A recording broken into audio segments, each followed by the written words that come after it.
नमस्कार, मैं Sugandha Singh read with Sugandha पर आप इन दिनों सुन रहे हैं कृष्णचंद्र जी का उपन्यास एक गधे की आत्मकथा। सुनते हैं उसका भाग 3। रामू धोबी किसी ज़माने में मोहल्ला सुईवालान में रहता था, लेकिन जब उसके ग्राहक पाकिस्तान जा बसे और जो लोग शेष रह गए वे इतने निर्धन हो गए कि स्वयं अपने हाथों से कपड़ा धोने लगे, तो रामू धोबी भी वहाँ से निकलकर यहाँ जमुना पार कृष्णनगर में आ बसा। यहाँ मुझे कड़ा परिश्रम करना पड़ा। रामू सुबह उठते ही कपड़ों की गठरियाँ मेरी पीठ पर लादकर चल देता और जमुना के किनारे पानी में खड़ा होकर छुआछू शुरू कर देता। दोपहर को उसकी पत्नी खाना बनाकर ले आती। मैं दिन भर जमुना के किनारे घास चरता रहता या पुल पर से गुजरते लोगों को देखता रहता। दिन ढले रामू फिर मेरी पीठ पर कपड़े लाद कर और स्वयं भी सवार होकर वापस घर चला आता। मुझे एक खूंटे से बांधकर मेरे सामने घास डाल देता। स्वयं थका हारा चारपाई पर पड़ जाता। सुबह से शाम तक कुछ इसी प्रकार का जीवन व्यतीत होता था। एक खूंटे से दूसरे तक, घर से घाट और घाट से वापस घर तक। बीच में ना कोई पुस्तक आती, ना कोई समाचार पत्र। संसार में क्या हो रहा है, विज्ञान किसे कहते हैं, सिनेमा क्या होता है, सभ्यता या संस्कृति, नृत्य तथा सौंदर्य, इन सब बातों से मेरा तथा रामू का जीवन बिल्कुल खाली था। मैं तो खैर एक गधा था, लेकिन मैं देख रहा था कि रामू और उसके घर वाले और उसके कमरे के आसपास रहने वाले लगभग एक सा जीवन, बिल्कुल मेरे जैसा जीवन व्यतीत कर रहे थे। कितने अच्छे अच्छे कपड़े उन लोगों के यहाँ धुलने को आते थे। सुंदर छींटें, सुकोमल फूलदार क्रेपें और बादल की तरह उड़ते हुए दुपट्टे। लेकिन रामू की पत्नी या उसकी बेटी के लिए एक भी कपड़ा ऐसा नहीं था। शाम को जब जमुना से लौटते तो प्रतिदिन सड़क के किनारे एक नए बने सिनेमा के बाहर दर्शकों की भीड़ देखते, लेकिन रामू केवल सिनेमा के सुंदर विज्ञापनों को देखकर और एक आह भरकर आगे बढ़ जाता। उसका जी तो चाहता था कि प्रतिदिन सिनेमा देखे और उसके साथ साथ दूसरे धोबियों को भी यही जी चाहता था, लेकिन जब भी अपनी जेब में इतने पैसे देखते कि या तो टिकट आ जाए या आटा, तो विवश होकर आटा ले आते। कभी कभी कोई मन चला आटा छोड़कर सिनेमा का टिकट खरीद लेता तो उस दिन घर में बड़ा हंगामा होता था। एक बार रामू ने भी ऐसा ही किया था। उस दिन न केवल उसने ताड़ी पी बल्कि सिनेमा का टिकट भी खरीद लिया था और मुझे अपने एक मित्र तांगे वाले के हवाले करके भीतर चला गया था। सिनेमा हॉल के बाहर 3-4 तांगे खड़े थे, जिनके घोड़े हिननाकर एक दूसरे से बातचीत कर रहे थे। एक घोड़ा जिसका रंग मुश्की था और माथा सफ़ेद, जो किसी प्राइवेट तांगे का घोड़ा था और इसलिए ज़रा अभिमानी दिखाई देता था, दूसरे तांगे वाले के घोड़े से कह रहा था, मेरा मालिक मार धाड़ की फिल्में बहुत पसंद करता है। ऐसी फिल्म देखकर जब वह बाहर निकलता है तो खूब ज़ोरों से तांगा चलाने लगता है। मुझे याद है एक बार सिनेमा से वापस आते हुए उसने भरे बाजार में मुझे सरपट दौड़ाना शुरू कर दिया, जैसा कि उसने फिल्म में देखा था। कई आदमी घायल हो गए थे और एक बच्चा अस्पताल में मर भी गया था, लेकिन मेरा मालिक बहुत अमीर है। किसी न किसी तरह उसने साबित कर दिया कि वह शराब के नशे में धुत था, इसलिए केवल जुर्माना देकर छूट गया। दूसरा घोड़ा बोला, मेरे तांगे पर 2 औरतें आई हैं। वे केवल यह देखने आई हैं कि मधुबाला ने कौन से फैशन के कपड़े पहने हैं, बल्कि एक औरत ने तो अपने बटुए से पेंसिल और कागज़ निकालकर दूसरी औरत को दिखाया कि वह किस तरह हॉल के अंदर बैठे बैठे मधुबाला के नए पहनावे का नमूना उतारेगी। तीसरा घोड़ा बोला, मेरा मालिक बड़ा इज्जतदार है। वह हफ्ते में एक दिन यहाँ अपनी प्रेमिका को, जो एक गरीब कपड़ा रंगने वाली की बीवी है, सिनेमा दिखाने लाता है। वह अगर चाहे तो उसे नई दिल्ली के किसी अच्छे सिनेमा में ले जा सकता है, मगर उसे अपनी इज्जत का बहुत ख्याल है। मैंने झिझक कर, क्योंकि वे बड़ी ऊंची जाति के घोड़े थे, मगर जरा साहस करके उन घोड़ों की बातचीत में भाग लेते हुए पूछ ही लूँगा, क्यों जी, यह सिनेमा क्या होता है? मेरा प्रश्न सुनकर उन तीनों घोड़ों ने बड़ी घृणा से मेरी ओर देखा, जैसे कहना चाहते हो, गधा ही हो ना आखिर। इसके दूसरे ही क्षण वे तीनों हिनहिनाकर हंस पड़े और मेरे प्रश्न का उत्तर दिए बिना अपनी बातों में लीन हो गए। मुश्की घोड़े ने घंटी की आवाज़ सुनकर कहा, इंटरवल हो रहा है शायद। जब सिनेमा समाप्त हो गया तो रामू धोबी ताड़ी के नशे में बेसुध मेरी पीठ पर लदा हुआ उसी नई फिल्म के गीत गाता हुआ जो अभी अभी उसने देखी थी घर की ओर चला। इससे पहले वह मुझे घर का रास्ता बताता, आज मुझे बताना पड़ा। कई बार तो रामू गिरते गिरते बचा। आखिर किसी न किसी प्रकार मैं उसे संभाल कर घर ले गया, जहां उसकी यह हालत देखकर उसकी पत्नी ने उसकी खूब मरम्मत की, क्योंकि रामू की फिजूल खर्ची के कारण आज घर में चूल्हा नहीं सुलगा था और बच्चे भूख से बिलख बिलख कर सो गए थे। पति पत्नी में खूब लड़ाई हुई। पत्नी कह रही थी, तुमने ताड़ी क्यों पी, सिनेमा क्यों देखा, जानते नहीं थे यह सब करोगे तो घर में चूल्हा नहीं जलेगा। और रामू हाथ हिला हिलाकर सिर झुका झुका कर कह रहा था, खूब जानता था मगर मजबूर था। दिमाग में हर रोज़ कपड़े इस तरह छुआ-छू करते हैं कि मालूम होता है दिमाग इनके शोर से फट जाएगा। ऐसे वक्त में ताड़ी पीने को जी चाहता है ताकि वह शोर सुनाई न दे। सिनेमा क्या हर रोज़ देखता हूँ, कसम ले लो आज 6 महीने बाद गया हूँ, बिल्कुल मजबूर होकर।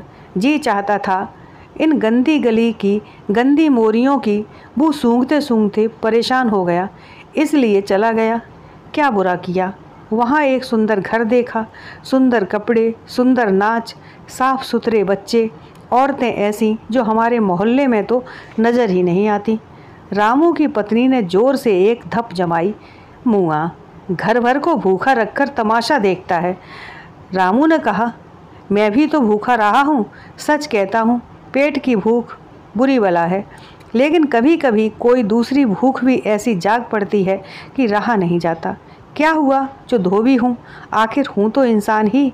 पेट की भूख के सिवा और भी भूख लगती है, ऐसी कि मन भीतर ही भीतर भट्टी की तरह सुलगने लगता है।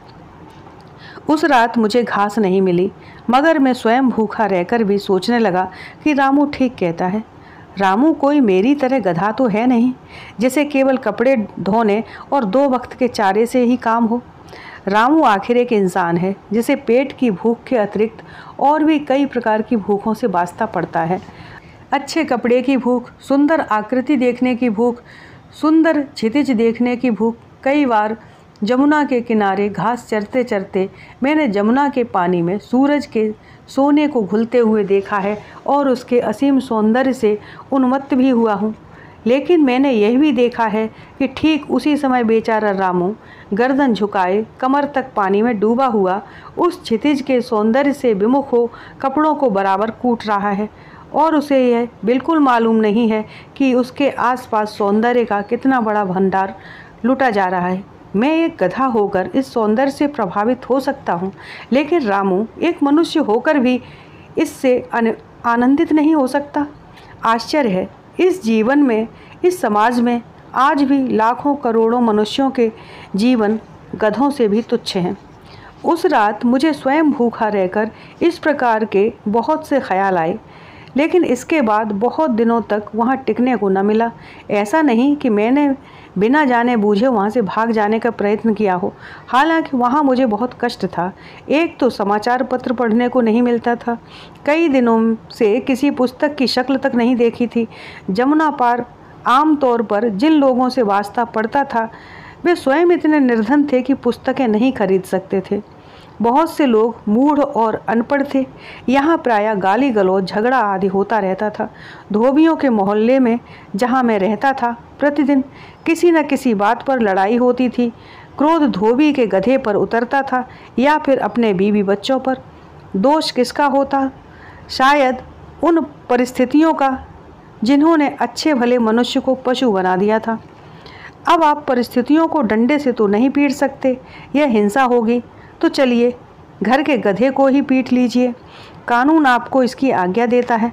रामू के यहाँ प्रत्यक्ष है, मुझ जैसे पढ़े लिखे गधे को बहुत कष्ट झेलने पड़े, फिर भी मैंने उसका साथ नहीं छोड़ा, क्योंकि रामू एक दयानतदार धोबी था। सुबह से शाम तक घर चलाने के लिए हर संभव प्रयत्न करता था।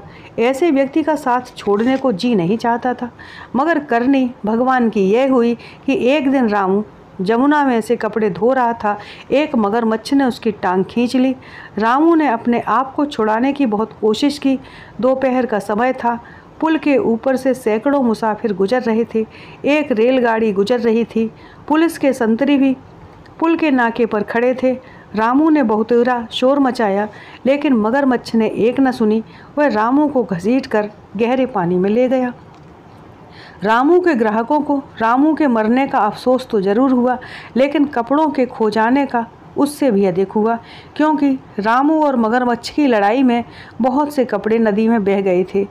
कई एक ग्राहक ने तो रस्मी अफसोस के तुरंत बाद रामू की पत्नी से कपड़ों के लिए तकरार शुरू कर दी। रामू बहुत अच्छा धोबी था, मगर हमारी शिफॉन की साड़ी कौन सी बुरी थी, और वह नई साटन की सलवार जो अभी अभी गुलजार टेलर मास्टर से सिलवाई थी, कहाँ है वह? जरा वह मैले कपड़ों की गठरी तो खोलो। मुझे उन लोगों की वह हालत देखकर बहुत दुख हुआ।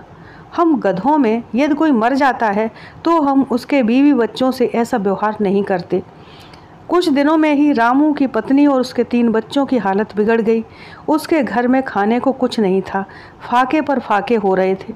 धोबी मोहल्ले के सरपंच ने, जो एक समय रामू की नौजवान पत्नी पर आंख रखता था, थोड़ा सा आटा और दाल रामू के घर भिजवा दिया। शाम को वह स्वयं भी ताड़ी पीकर आ गया और रामू की पत्नी से कहने लगा कि वह उसके घर चली चले। रामू की पत्नी ने उसे खूब फटकारा, गालियां देकर घर से निकाल दिया और सिर पकड़कर रोने लगी।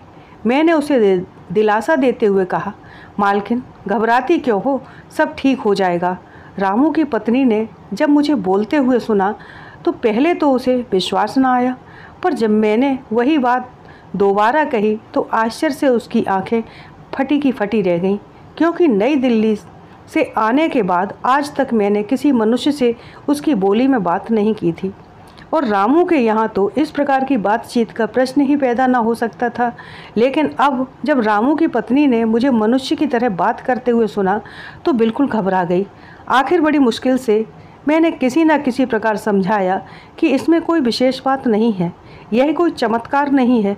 विशेष परिस्थितियाँ थीं जिनमें मैंने मनुष्यों की बोली सीख ली। मैंने रामू की पत्नी से कहा, मालकिन बेशक मैं गधा हूँ, लेकिन इतने दिनों तक तुम्हारे घर का नमक खाया है। अब तुम चिंता न करो, तुम घर में इन 3 बच्चों को लेकर बैठो। मैं बाहर जाता हूँ और देखता हूँ क्या हो सकता है। अब क्या हो सकता है?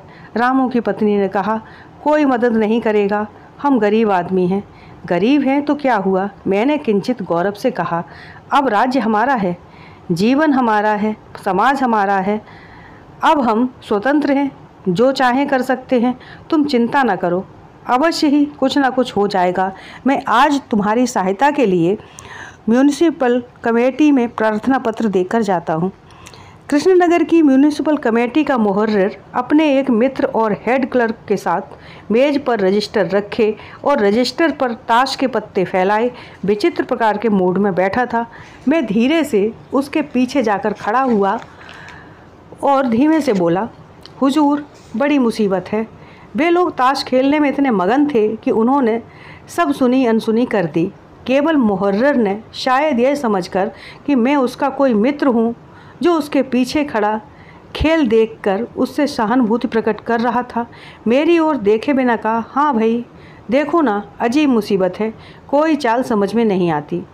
अगर यह अपने पत्ते की ओर संकेत करके फेंकता हूँ तो रंग कट जाएगा, और अगर यह दूसरा पत्ता दिखाकर चलता हूँ तो इसका बड़ा पत्ता अभी तक नहीं निकला, और अगर यह तीसरा पत्ता चलता हूँ। मैंने बात काटकर कहा, वह रामू धोबी मर गया।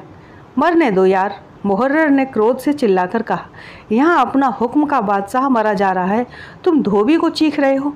फिर एकाएक वह मेरी ओर मुड़ा और अपने पीछे किसी मनुष्य के बजाय एक गधे को खड़ा पाया तो एकदम लाल पीला होकर चपरासी से बोला, अबे क्या गधे भी हमारे दफ्तर में घुसने लगे हैं?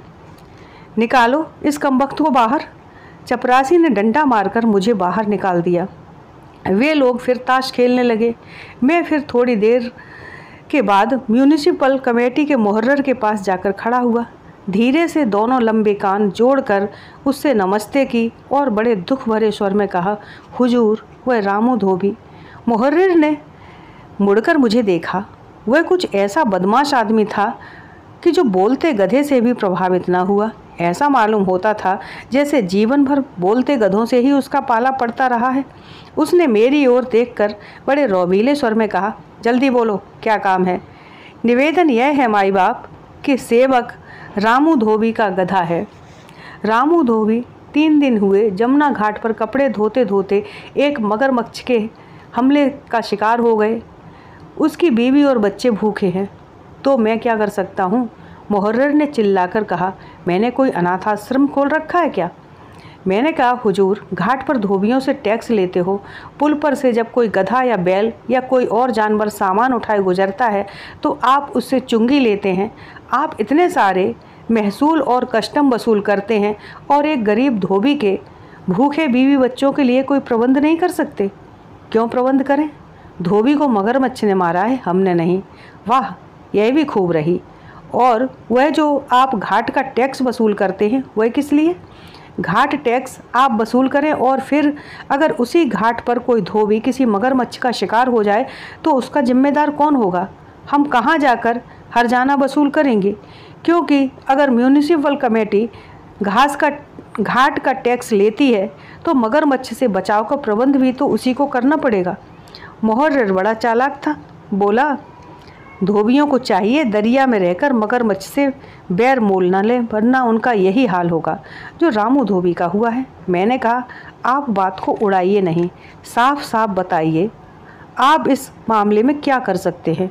मुहर्रिर ने देखा कि मैं किसी तरह उसका पीछा छोड़ने को तैयार नहीं तो उसने जरा नर्म होकर कहा, भाई, जहाँ यह घटना हुई है वह इलाका हमारे इलाके में नहीं है। जमुना का घाट तो दिल्ली म्यूनिसिपल कमेटी के पास है। दिल्ली शहर के टाउन हॉल में जाओ। चलो भाई, पत्ता। वे लोग ताश खेलने में लीन हो गए और मैंने जमुना पार जाने की ठान ली। पुल पार करते समय संतरी ने मुझे रोका। बोला, ओ आवारागर्द गधे, किधर जाता है? टाउन हॉल, मैंने कट से उत्तर दिया। तेरा मालिक कहाँ है? संतरी ने मुझे घूर कर पूछा। मैंने कहा, मेरा मालिक कोई नहीं है, आज से मैं आज़ाद हूँ। संतरी बोला, यह कैसे हो सकता है? आज़ादी का मतलब यह थोड़े ही है कि मालकियत भी ख़त्म हो गई। तेरा कोई ना कोई मालिक ज़रूर होगा जिसका तू हुक्म मानता है। मैंने पूछा, अच्छा बता, तेरा मालिक कौन है जिसका तू हुक्म मानता है? Head constable. और हेड कांस्टेबल का मालिक कौन है?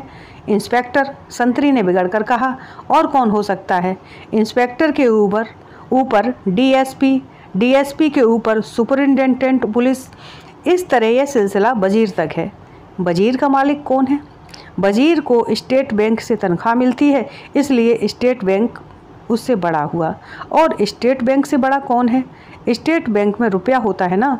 संतरी ने क्रोध से कहा, इतना भी नहीं समझते?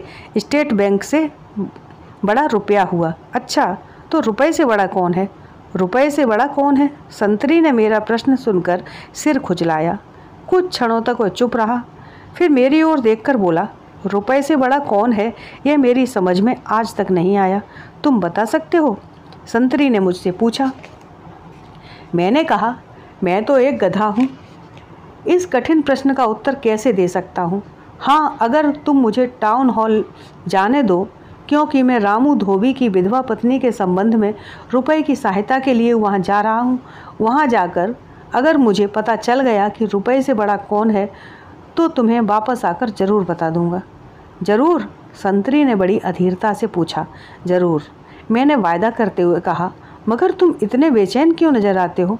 संतरी ने कहा, क्योंकि अगर मुझे पता चल जाए कि रुपए से बड़ा कौन है तो मैं उसके यहाँ नौकरी कर लूँगा। आदमी होशियार मालूम होते हो, मैंने संतरी की प्रशंसा करते हुए कहा और लंबे लंबे डग भरता हुआ जमुना के इस पार आ रहा। घंटों भटकने के बाद आखिर टाउन हॉल मिल ही गया। टाउन हॉल के भीतर घुसते ही मैंने सोचा कि अब किसी छोटे मोटे मुहर्रिर या क्लर्क से बातचीत करने में समय नष्ट नहीं करूँगा। सीधे चलकर कमेटी के चेयरमैन से मिल लेना चाहिए और अब के रौब डालने के लिए अंग्रेजी में बात करना ठीक होगा। यह सोचकर मैं सीधे इंक्वायरी में घुस गया और क्लर्क से बड़ी मजी हुई अंग्रेजी में बात करते हुए पूछा, चेयरमैन साहब का दफ्तर किधर है? इंक्वायरी क्लर्क एक गधे को अंग्रेजी बोलते देखकर भौचक्का रह गया। तुरंत अपनी सीट पर से उठकर खड़ा हुआ और बड़े सभ्य स्वर में बोला, हुजूर 15 नंबर का कमरा है, ऊपर लिफ्ट से चले जाइए। उसने एक चपरासी को मेरे साथ कर दिया। चपरासी ने आश्चर्य से मेरी ओर देखा तो सही, मगर चुप रहा। चपरासी ने मुझे लिफ्टमैन के हवाले किया। लिफ्टमैन ने बड़ी शिष्टतापूर्वक लिफ्ट का दरवाज़ा खोला। मैंने लिफ्ट में प्रवेश करते हुए देखा, लिफ्ट के भीतर लिखा था 6 व्यक्तियों के लिए, लेकिन उस समय मैं अकेला ही उसमें सफ़र कर रहा था। लिफ्टमैन ने बाकी आदमियों को बाहर ही रोक दिया था। जीवन में पहली बार मुझे अनुभव हुआ कि एक गधा बराबर है 6 आदमियों के। लिफ्टमैन ने ऊपर जाकर लिफ्ट रोकी। मैं सीधा दुलत्ती चलता हुआ चेयरमैन के दफ्तर के बाहर पहुंच गया और बाहर बैठे चपरासी से बड़े रौबीले स्वर में बोला, साहब से कहो मिस्टर डंकी ऑफ बाराबंकी पधारे हैं।